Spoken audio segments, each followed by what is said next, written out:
Warahmatullahi wabarakatuh. Khabar semua? Kita boleh mula ya? Bismillahirrahmanirrahim. Alhamdulillah Rabbil Alamin. Wassalatu wassalamu ala asyrafil anbiya wal mursalin wa ala alihi wa ashabi ajma'in. Terima kasih dan jazakumullah khair kepada semua rakan-rakan yang sudi meneruskan kehadiran dalam siri Majlis Taklim Fadilat Amal, Majlis Kelebihan Amal, membaca hadis-hadis dan ayat-ayat Al-Quran berkenaan dengan kelebihan amal.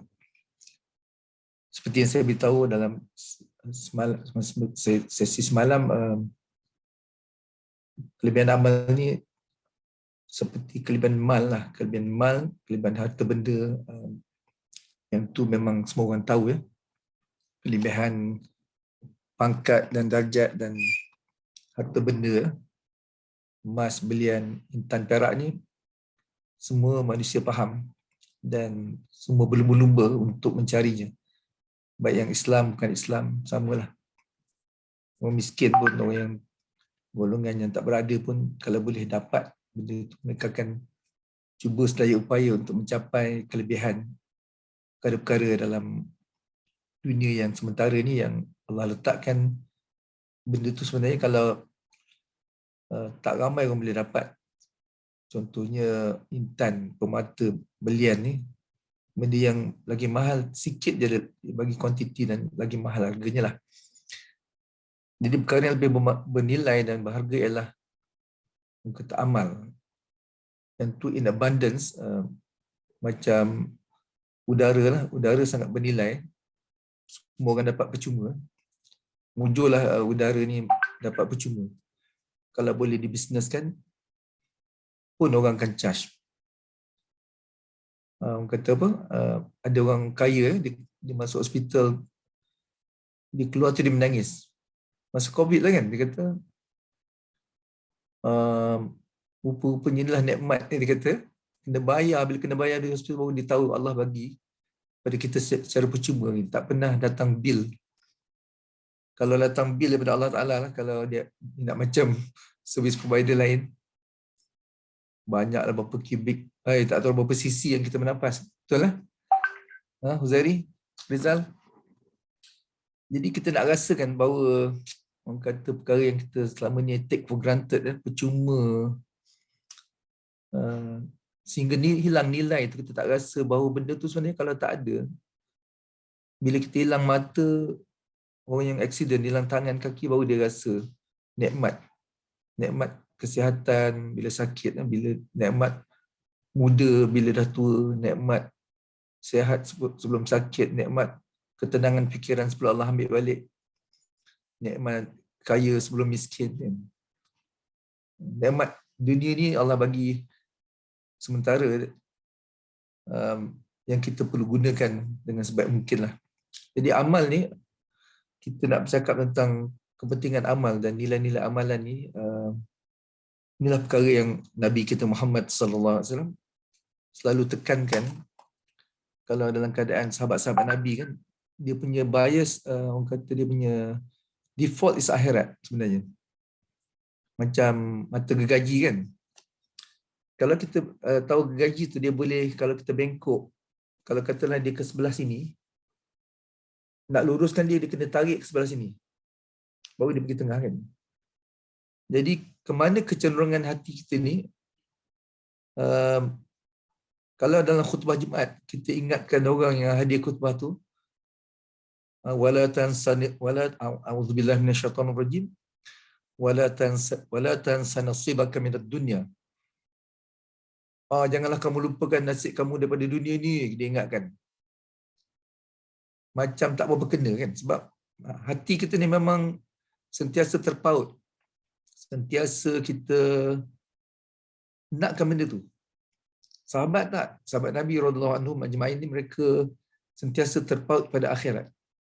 Default dia ialah kalau bertembung antara dunia dan akhirat, ibarat dunia dalam tangan, dia akan lepaskan. Akhirat amal dalam hati. Kita pula akhirat dalam tangan, dunia dalam hati. Bila bertemu antara dunia dan akhirat, keperluan dua tu, kita akan senang je lepas agama.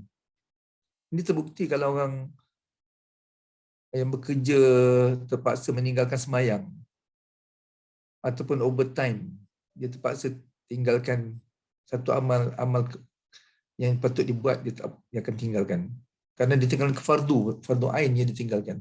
Yang sunat saya cakap lah. Baru bagi orang bertakwa, perkara sunat dia rasa macam wajib, macam fardu. Yang makruh dia rasa macam haram. Tapi bagi orang yang tak kisah, dia kata, alah sunat je. Sunat tak ada apa. Kadang yang fardu pun dia kata, alah puasa ni untuk orang tak ada duit, orang miskin bolehlah puasa kan. Sampai ke tahap tu bahayalah. Kalau tak puasa tahan lagi berbanding dengan puasa dan menolak. Tak puasa dan menolak. Itu sebagai satu perintah Allah. Jadi gini tuan-tuan yang perempuan yang saya kasih sekalian. Saya berceloteh je sebab saya bercerita ni sebab saya tak ada teks apa, saya hanya apa yang saya terfikir atau Allah lintas dalam hati saya akan sampaikan. Kalau kita lihat macam mana Allah Ta'ala menyebut dalam Al-Quran, A'udzubillahi minasyaitonirrajim. Laqad khalaqnal insana fi ahsani taqwim. Sesungguhnya kami telah menciptakan manusia dalam bentuk yang sebaik-baiknya dan berkelengkapan sesuai dengan keadaannya. Surah Al-A'raf ayat 4. Dan ayat surah bukan Al-A'raf, ayat mana tu? At-Tin. Surah At-Tin ayat 4. Dan dalam surah Al-A'raf, A'udzubillahi minasyaitonirrajim. Bismillahirrahmanirrahim. Wa laqad zara'na li jahannama katsiran minal jinni wal ins lahum qulubun la yafqahuna biha wa lahum a'yunun la yubsiruna biha wa lahum adhanun la yasma'una biha ulaika kal an'ami bal hum adall ulaika humul ghafilun. Sadaqallahul azim. Dan sesungguhnya kami jadikan untuk mengisi neraka Jahannam kebanyakan dari jin dan manusia, mereka mempunyai hati tetapi tidak dipergunakan untuk memahami ayat-ayat Allah, dan mereka mempunyai mata tetapi tidak dipergunakan untuk melihat tanda-tanda kekuasaan Allah, dan mereka mempunyai telinga tetapi tidak dipergunakan untuk mendengar ayat-ayat Allah. Mereka itu sebagai binatang ternak, bahkan mereka lebih sesat lagi. Balhum adall, mereka itulah orang-orang yang lalai. Jadi dua ayat ni sebenarnya memberi mesej yang sangat penting kepada kita lah. Kita manusia dah dicipta sebagai makhluk manusia, bukan binatang. Kita tak jadi kucing, tak jadikan ayam ke itik yang akhirnya hayat mereka tamat dimakan, disembelih dan jadi khidmat. Mereka berkhidmat untuk manusia. Mereka menjalankan tugas mereka lah. Mereka binatang ni tak ada penghisaban. Sahabat-sahabat pernah juga ingin dia tengok rumput, dia kata Sayyidina Abu Bakar tak silap saya, wahai rumput, ataupun dia cakap dengan burung, wahai burung, kamu terbang sana sini tanpa risau tentang kehidupan selepas mati kan. Sedangkan manusia ni penghisaban kita kalau betul-betul dikira setiap saat yang kita lalui di dunia ni, setiap sen yang kita belanjakan, di mana kita dapat, bagaimana kita belanjakan, setiap orang kata percakapan, perkataan yang keluar dari mulut kita ni sama ada menghampirkan ataupun menjauhkan kita daripada syurga. Sebab tu doa yang kita lalu baca tu, Allahumma inna nas'aluka minal khairi kullihi ajilihi wa ajilihi ma 'alimna minhu wa ma lam na'lam wa na'udzubika min syarrihi lupa ya, min syarrihi wa ajilihi wa ajilihi ma 'alimna minhu wa ma lam na'lam wa nas'aluka al-jannata wa ma qarraba ilaiha min qawlin aw 'amalin wa na'udzubika minan nar wa ma qarraba ilaiha min qawlin aw 'amalin. Dan hingga habis doa tu, antara yang pasal syurga dia kata, ya Allah, berikanlah kami syurga dan apa-apa perkataan dan perbuatan kami yang boleh menghampirkan kami kepada syurga. Dan jauhlah kami daripada api neraka dan semua perkataan dan perbuatan kami yang boleh menjauhkan kami daripada neraka jahanam. Itulah doa orang warak, orang salih zaman dulu, mereka sentiasa peka. Sampai melihat binatang pun, melihat benda lain, dia bayangkan, ya Allah, wahai kamu rumput, nyawa kamu habis dimakan binatang dan selepas hidup kamu tak ada lagi penghisaban, sedangkan kami manusia, kehidupan yang sebenar bermula selepas kita mati. Sebab itulah manusia yang dapat menjadikan kehidupan di dunia yang sementara ini antara 60-70 tahun itu dalam ketaatan pada perintah Allah dan sunnah-sunnah Nabi SAW dan menjauhkan diri daripada segala larangan Allah. Dan seluruh anggota dia daripada hujung rambut sampai hujung kaki, dosa rambut, dosa mata. Mata ni dia sepanca indera yang kita gunakan, yang kalau diletakkan ke tempat yang salah, maka akan beri kesan pada hati. Satu daripada channel kepada hati ialah panca indera mata. Ibarat kolam tasik yang punya 5 saluran, sungai yang mengalir kepada tasik itu, kalau air yang masuk daripada sungai itu kotor, maka tasik itu akan mendapat air yang kotor. Mata kita ni diibarat kamera yang ditangkap gambar kesan masa solat nanti. Kekusyukan dalam solat akan hilang, kemanisan dalam solat tak ada. Solat tapi tak rasa. Macam air teh tak ada gula. Tapi gula ada dalam teh tu. Masalah ini bila kita tak dapat kualiti ibadat kerana kita membuat dosa, hati kita setiap kali buat dosa, hati jadi hitam, titik hitam akan ada kat hati kita kan. Jadi lama-lama kita tak merasakan kemanisan dalam amalan, dalam agama kita. Sebab tu orang tak dapat nak menghayati agama, sembahyang tak rasa seronok. Dan bahkan dalam ayat surah Al-A'raf ni, Allah akan penuhkan neraka jahanam tu dengan, maknanya isi neraka jahanam tu dengan jin dan manusia. Jin dan manusia yang ada penghisabannya. Jin dan manusia. Manusia kan tak nampak jin. Mereka nampak kita. Mereka pun tak dicipta untuk beribadat kepada Allah Subhanahu Wa Taala.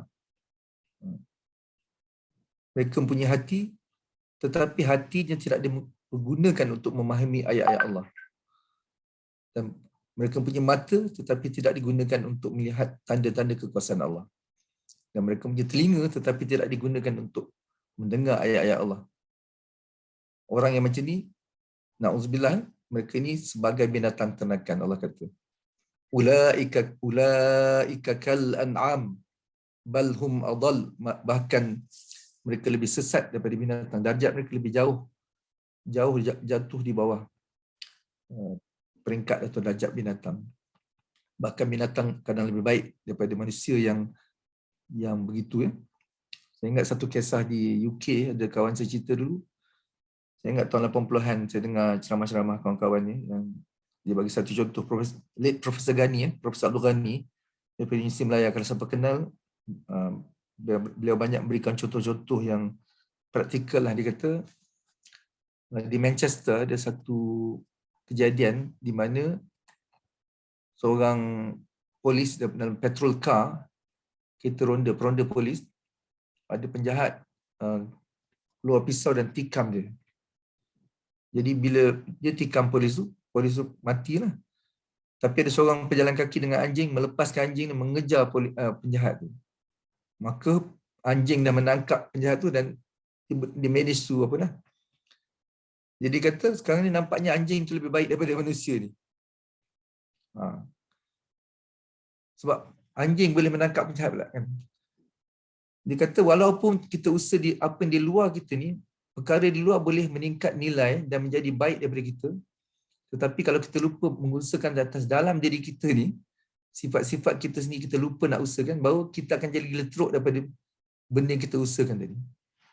Walaupun kita boleh hantar chimpanzee naik Apollo pun, kita itu masih di luar pada diri kita. Diri kita sendiri perlu diusahakan ke tahap, orang kata kita boleh meningkat ke tahap lebih tinggi daripada malaikat tu, ada ayat kan.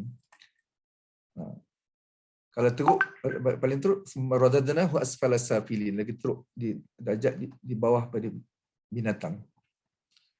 Hari ini adakah kita tahu contohnya berapa banyak British women spend annually on cosmetics and hair products? Siapa tahu?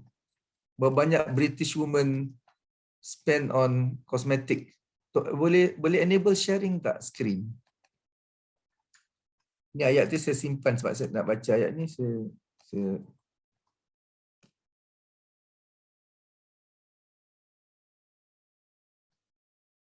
tu 10 bilion annually perbelanjaan untuk mencantikkan rupa dan rambut ni. 10 bilion. Sedangkan Allah telah cipta kita dalam keadaan bentuk yang sebaik-baiknya dan bukan tak boleh nak bercantik-cantik, boleh. Tapi adalah tempat dia kan. Cuma saya kata di sini ialah fokus kita ini dalam menambah baik apa yang di luar diri kita, tetapi kita tidak memberikan yang sepatutnya. Orang kata tadi macam kita lebih cenderung kepada yang satu lagi, pada dunia lebih.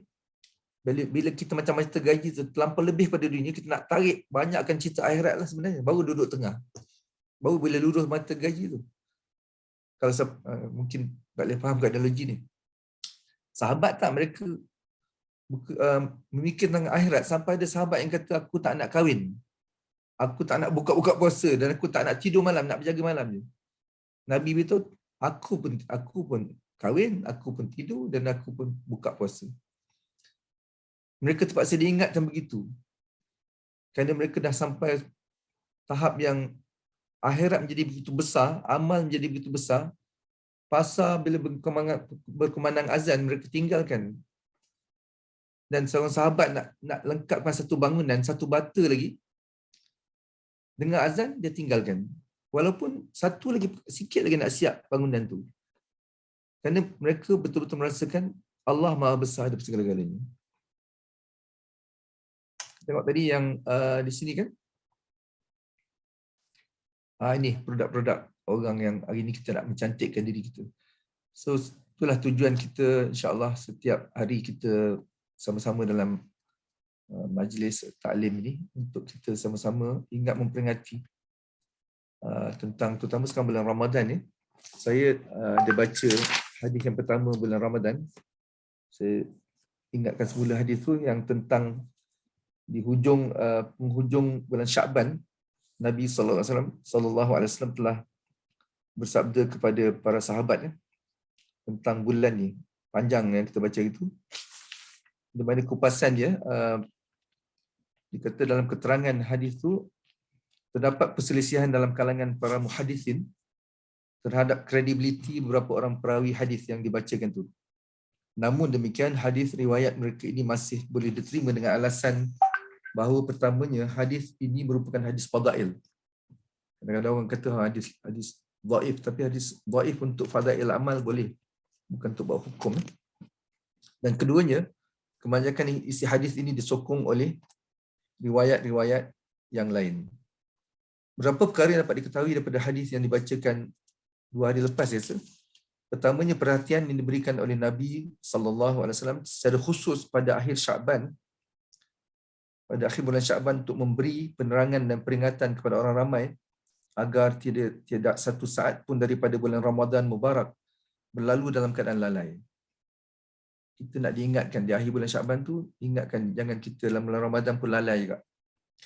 Kemudian dalam peringatan itu, selepas menerangkan kelebihan keseluruhan bulan tersebut, Baginda sallallahu alaihi wasallam juga telah menarik perhatian kita secara khusus kepada beberapa perkara lain. Terutama sekali ialah Lailatul Qadar. Malam Lailatul Qadar. Pada hakikatnya Lailatul Qadar ialah satu malam yang sangat penting. Penerangan tentang Lailatul Qadar dalam kitab ini akan dikemukakan dalam bab yang kedua nanti. Nanti ada bab tentang Lailatul Qadar. Selepas itu Rasulullah sallallahu alaihi wasallam telah bersabda bahawa Allah Subhanahu wa taala memfardukan puasa pada bulan Ramadan dan telah menjadikan berdiri pada malam harinya, yakni salat tarawih, sebagai satu amalan sunat. Daripada kenyataan ini dapat diketahui bahawa perintah untuk salat tarawih datang daripada Allah Subhanahu wa taala sendiri. Mana-mana riwayat menyatakan bahawa Nabi sallallahu alaihi wasallam mengaitkan perintah ini kepada dirinya dengan berkata, saya menjadikan solat itu sunat. membawa penekanan takkid. Takkid ni iaitu Rasulullah sallallahu alaihi wasallam sangat memberi penekanan terhadap solat itu. Nabi sangat beri penekanan terhadap solat tarawih. Oleh kerana itulah semua imam mazhab bersepakat bahawa solat tarawih adalah sunat. Ditulis dalam kitab Al-Burhan bahawa dalam kalangan orang-orang Islam tiada yang mengingkarinya kecuali golongan Syiah. Hazrat Maulana Syah Abdul Haq Muhaddith Dahlawi rahmatullahi alaih telah menukilkan dalam kitabnya Ma Thabata bis Sunnah daripada setengah kitab fiqh bahawa sekiranya penduduk mana-mana tempat meninggalkan solat tarawih, maka pemerintah hendaklah memerangi mereka. Di sini ada satu perkara penting yang memerlukan perhatian yang khusus, iaitu orang ramai menganggap bahawa sudah memadai dengan mereka bersolat tarawih dan mendengar seluruh Al-Quran dibacakan dalam 8 atau 10 malam awal Ramadan di mana-mana masjid, dan selepas itu mereka terus rehat, tidak bertarawih lagi. Ini di setengah negara, ini mungkin tak applicable sangat di Malaysia lah. Kalau kita tengok culture di negara lain, Arab ke, Pakistan ke, Bangladesh ke, mereka rasakan Ramadan. Saya ingat di UK kan tahun 80-an, saya pertama kali saya puasa tahun 80 di UK masa buat A-levels. Masa tu peak summer, pukul 4 pagi ke 5 lah, sampai 9 lebih malam baru buka kan. Musim panas, siang panjang kan. Tarawih dia orang 20 rakaat, bukan surah pendek-pendek. 20 rakaatnya bukan satu juz, lebih pada satu juz. Sebab dia nak khatam pada malam 21.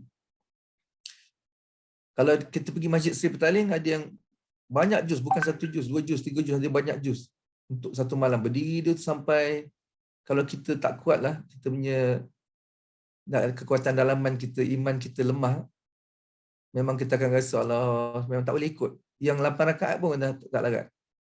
Tapi orang yang betul-betul ada kecintaan pada agama ni kan, yang memang rindu nak jumpa Allah, rindu nak balik ke akhirat, mereka akan rasa lagi panjang, lagi seronok kan.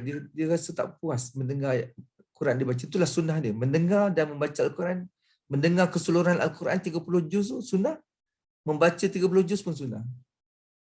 Tapi hari ni kita tak ada kan. Kita tak dengar apa seluruh Quran. Kalau ada majlis tadarus lah, kita buat di surau tu, kita dengar antara kita, itu bagus lah. Kita dapat duduk dalam halqah tu. Tapi berapa ramai daripada kita yang tergerak hati untuk menyertai orang kata halqah-halqah. Mungkin kita malu, saya tak reti mengaji, saya tak berapa reti nak baca depan orang kan. Macam mana tu? Sebab tu kita kena buat step by step lah. Kalau kita tak buat PhD lagi, kita buatlah sekolah rendah dulu. Kalau yang belum boleh mengaji, carilah guru-guru Quran, Bata pun tak apalah, Iqra. Tak apa, kita jangan malu. Umur 20-30-an, saya pernah tengok orang lebih tua yang belajar Al-Fatihah. Tak ada masalah, apa nak malu untuk agama kita kan. Jadi sunnah yang setengah orang ni setengah percaya, habis 8 atau 9 malam ni dah kulun, dah habis dengar seluruh Quran, dah pencen dah. Dia tak nak tarawih dah dan habis baca. Itu ada perangai orang macam tu. Tapi dia kata sini, perlu diperhatikan di sini bahawa terdapat 2 sunnah yang berasingan. Jarang kita dengar sunnah-sunnah ni. Kalau kita dengar, jarang kita tahu ini kan. Kitab ni mengatakan 2 sunnah Nabi SAW berasingan. Membaca atau mendengar seluruh Al-Quran dalam solat tarawih adalah satu sunnah yang tersendiri. Manakala bersolat tarawih sepanjang bulan Ramadan adalah satu sunnah yang lain. Kita nak amal tak 2 sunnah ni? Siapa yang mengamal satu sunnah Nabi SAW, fi fasadi ummati, di zaman kerosakan umat, akan mendapat pahala kata 70 mati syahid. 100, mi'at syahid, 1 atau 100 pahala mati syahid. Dan seorang syahid, sebelum titisan darah dia tumpah ke bumi, seluruh dosa dia diampunkan oleh Allah Subhanahu Wa Taala. Jadi menghidupkan sunnah Nabi pada zaman kerosakan umat ni, dia sekecil sunnah miswak, sunnah sembahyang berjemaah kan, sunnah makan, kita makan cara duduknya, doanya kita baca, kita limitkan makanan pada tiga bahagian perut kita, berapa air, berapa untuk udara, berapa. Kita belajar semua sunnah makan, macam mana nak suap. Nabi kata, kul biyamik ya ghulam samillah kul biyaminik wa kullu mimma yalik. Wahai hamba, wahai anak, makanlah dengan bismillah. daripada dengan tangan kanan kamu dan makan bahagian kamu yang dekat dengan kamu. Kalau makan satu dulang, dia ambil bahagian dekat dengan dia. Tapi kalau ada buah-buah, kita boleh ambil. Kalau tempat ada banyak lauk tu, kita boleh. Tapi bila makan bersama, kita suap menyuap, anak kita, isteri kita suap-suap. Timbul kasih sayang antara anak-anak, isteri kita makan ikut sunnah. Makan masa yang sama, bukan anak makan lain, ayah makan masa lain. Entah bila ayah jumpa anak pun tak tahu. Bagi anak yang masih keluarga, masih ada remaja anak-anak, jangan lepaskan peluang lah. Terutama bulan Ramadan memanglah semua menghadap satu hidangan yang sama kan. Bulan-bulan lain, terutama zaman gadget ni, sedih kan kita dah hilang nilai-nilai kekeluargaan yang dulunya. Kita ada nilai-nilai tulang keluarga mak bapak kita dulu, ayah kita makan sama. Saya ingat zaman tu susah, zaman nak dapat, kalau bapak beli buah-buah tu Allah, kita zaman berkongsi, ada orang tak jumpa pun daging. Jadi sekarang ni banyak kemudahan. Jadi kita nak hidupkan sunnah-sunnah dalam makan, sunnah tidur. Semua ada cara Nabi tunjuk. Sunnah 3 jenis, sarirah, surah dan sirah. Sunnah adat, sunnah ibadat, sunnah dakwah. Sunnah fikir, sunnah sirah, kehidupan, muamalat, muasyarat Nabi, cara berniaga, cara berjanji, apa semua kita nak belajar kan. Lepas tu cara dia punya pakaian, dia punya penampilan diri dia dan sebagainya. Itu pun satu bahagian. Satu lagi, sunnah fikir, risau bimbang Nabi untuk sampaikan agama ke seluruh alam. Manusia kena dapat agama ni. Jadi sunnah yang dalam bulan tarawih, bulan Ramadan ni kita nak dengar Quran dan sembahyang tarawih. Kalau boleh, tapi banyak surau tak boleh buat. Masjid tak ada 30 juz di Quran dia bacakan, kecuali masjid-masjid tertentu lah. Siapa nak rasa pergilah Masjid Seri Petaling tu, ada insya-Allah. Dan masjid-masjid lain pun mungkin ada. Tapi kalau masjid kita, kebanyakan orang sembahyang 8 rakaat. Dia nak cepat-cepat balik kan. Letih kan. Boleh tak kita tukar sikit mindset kita bulan Ramadan ni, banyak chip sale, Allah buat banyak pahala, sunat jadi fardu kali 70, dan rahmat Allah mencurah 10 hari pertama ni, 10 hari kedua Allah ampun dosa, ketiga Allah bebaskan daripada neraka jahanam. Nak rebut peluang tu. Dan peluang tu datang sekali setahun, tahun depan tak tahu ada lagi tak Ramadan untuk kita. Tengok-tengok, malah dulu dia ada dan kita tahun ni dah tak ada dah, tinggal batu nisan je. Kita dah masuk dalam kubur sana dah. Okey, manakala bersolat tarawih dah lebih masa. Sepanjang bulan Ramadan adalah satu sunnah lain. Jadi sekiranya ada amalan orang ramai seperti yang dinyatakan di atas, maka mereka telah mengamalkan hanya satu sunnah yang mendengar Quran 8 hari tadi, sampai 10 hari, dan meninggalkan satu sunnah yang lain. Walau bagaimanapun bagi mereka yang susah untuk berada pada satu tempat kerana perjalanan atau sebab-sebab yang lain, adalah baik jika mereka dapat mendengar bacaan seluruh Al-Quran dalam solat tarawih pada beberapa hari permulaan bulan Ramadan, supaya tidak ketinggalan daripada mendengar seluruh bacaan Al-Quran. Kemudian sekiranya ada peluang, maka dia seharusnya bersolat tarawih. Dengan cara ini, mendengar keseluruhan bacaan Al-Quran tidak terabai dan urusannya pun tak terganggu. Jadi insya-Allah kita dah dengar selama setengah jam ni, mudah-mudahan kita mengambil manfaat. Kita cubalah azamnya untuk tunaikan segala amal ibadat kita di bulan ni dengan lebih lagi lah kesungguhan. Dan jangan kita lupa zikir sepanjang masa, mulut kita berkomat kamit dengan la ilaha illallah, dengan subhanallah, walhamdulillah, la ilaha illallah, Allahu akbar. Selawat ke atas Nabi, Allahumma salli ala Muhammad wa ala ali Muhammad. Dan kita baca Quran insya-Allah beberapa muka, kalau boleh 1 juz atau lebih lagi, 1 juz bulan biasa, dan bulan Ramadan ni kita tingkatkan lagi. Dan kalau ada masa kita tadabbur, kita fahamkan makna apa yang kita baca. Dan bila buka puasa petang tu ada juadah yang lebih-lebih, kita dah masak tu, hantarlah semangkuk 2 ke rumah jiran kita insya-Allah. Dan saya doakan kita semua Allah kekalkan dalam kesihatan yang baik. Mana yang tak sihat tu semoga Allah sembuhkan insya-Allah, dan jauhkan diri kita daripada COVID dan segala ujian yang berat-berat kepada kita. Manusia ni memang ada ujian. Bagi mereka yang sedang bermasalah, ada hutang dan apa-apalah, yang kekusutan fikiran, saya doakan Allah angkat kekusutan kemelut yang sedang melanda anda. Dan tak ada masalah tak boleh selesai dengan izin Allah. Kita rasa macam susah kan, masalah tu berat. Tapi dengan izin Allah, dengan amalan-amalan kita banyak doa. Bagi yang tak ada zuriat lagi tu, kita doa. Yang belum ada jodoh, kita doakan Allah bagi jodoh yang baik. Bagi anak kita yang dah kahwin, belum ada anak cucu lagi, kita doakan mereka Allah diberikan zuriat yang baik-baik insya-Allah. Jazakumullah khair. Ditutup dengan tasbih kafarah dan membaca surah Al-Asr. Jumpa lagi besok insya-Allah. Subhanallah wa bihamdihi. Subhanakallah.